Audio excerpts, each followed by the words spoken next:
Typically, the question that's come from this work, so many times I've been asked it so many times, is how are crocodiles able to orientate and navigate over these large distances? The answer is we don't know. What we do know, however, is that crocodiles are very closely related to birds. In fact, they form a group called the archosaurs, which include the dinosaurs, the crocodilians, the alligators, caimans and crocodiles, and the birds.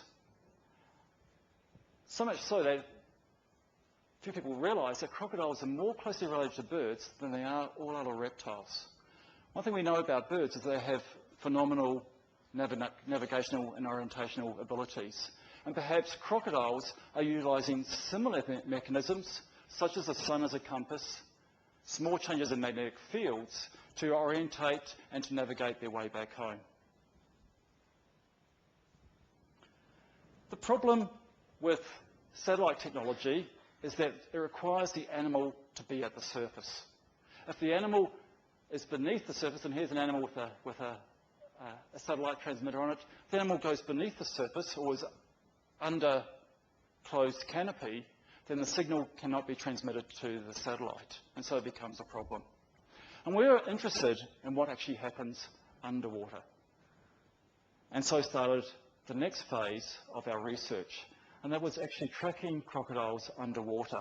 And what we wanted to do was to monitor the movements, patterns, underwater on a fine spatial and temporal scale. So over a short period of time, not over a year, but over a week or 2 weeks, and collect some really kind of fine detailed data about their behaviours. We wanted to know how long do they dive for, how deep do they dive for, how much time do they spend underwater. And we wanted to again layer upon this the effect of human disturbance on their diving patterns, and to factor this information into the surveys that have been conducted by Parks and Wildlife. Crocodile surveys which are looking at population densities. We wanted to know whether we could put a correction factor in for the time spent underwater. The work's been concentrated at Lakefield National Park, and it has been ongoing for the last few years. Lakefield, 3 major river systems drain from Lakefield National Park into Princess Charlotte Bay. Our work's concentrated on the North Kennedy and the Bezant rivers. We used completely different technology. We didn't use satellites. What we used were data loggers or archival tags. Mini computers which store information on board and really fine detailed information. And in this logger here, we were able to record water depth, acceleration in 3 dimensions, so getting measures of sway and pitch and roll, so similar to what you'd find in a plane. It had a compass, so we knew which way it was going, and we could also record the speed of the animal through this little paddle here. The problem is that it stores it on board, and to get that information back, we need to get the device back. And underneath here is a self-release mechanism. In fact, it was brilliantly designed by a postdoc of mine, Peter Kraft, and it was a syringe filled with golden syrup. And with a very fine needle and with a spring-loaded plunger, and it slowly pushed out that golden syrup and pulled a pin out that enabled this to pop out of the base plate here and float to the surface. Then all we needed to do was to find it. We did it 2 ways. One, by listening to a signal above water, a VHF transmitter, or a transmitter that gave us a signal underwater, an acoustic transmitter. And so there's 2 ways in which to try and retrieve our device. And it's pretty difficult in a very large river system to try and find these devices. So here's an animal ready to roll off and giving us some really fine scale data. Off it goes. A few weeks later, a few days later, the mission is on to try and find them. And we used acoustic receiver here to listen underwater. We used the VHF receiver and antennae here to listen for it over land. And this is Peter with his lucky find. We take it back and we can then download the data onto our computer and see what we get. So just a glimpse of some of the data that we've collected. Along the top is time, and this is depth. And what we can see here, an animal at the surface.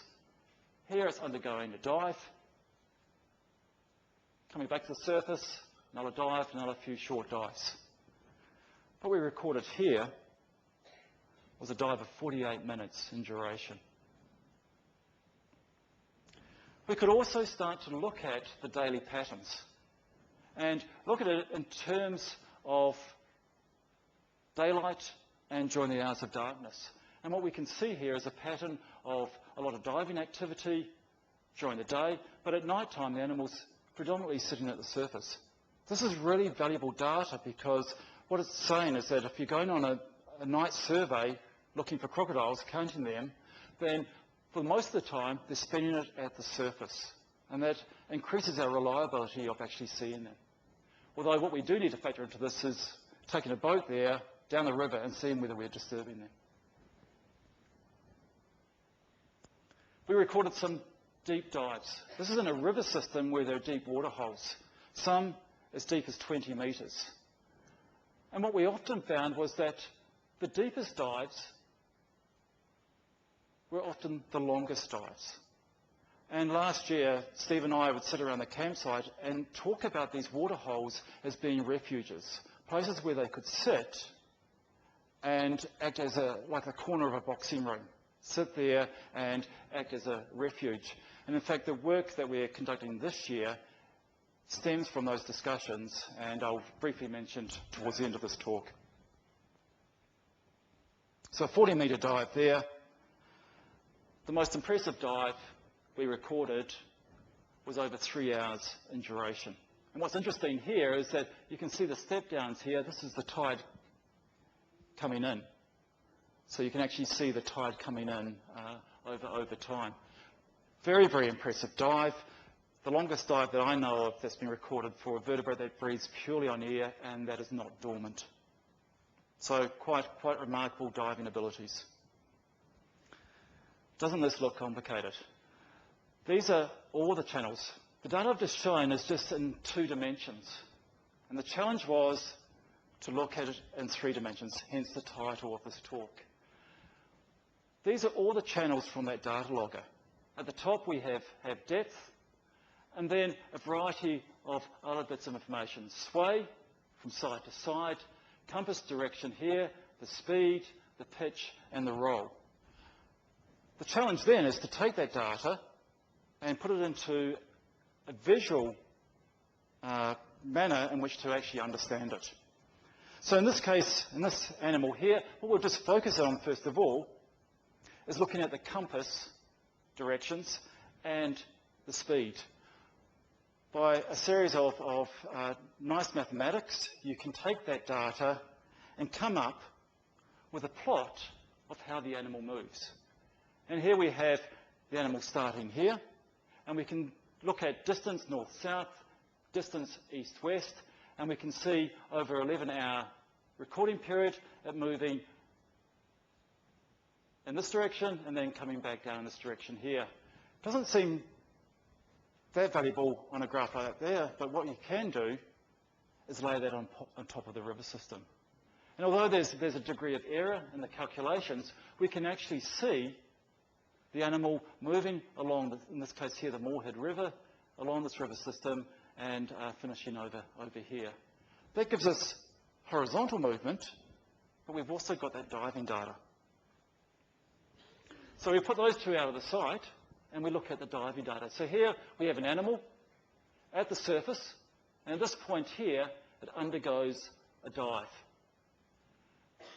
What we can see from the sway is that each of these here represents a tail beat as the animal moves from side to side, so we can actually look at the tail beat frequency of the crocodile. We can look at the speed, so we can see this point here, at the start of the dive, it drops down, it moves along underwater, and then there's no more sway, and so the animal is at rest. Sits there, and then a couple of big tail beats, and it starts to come to the surface.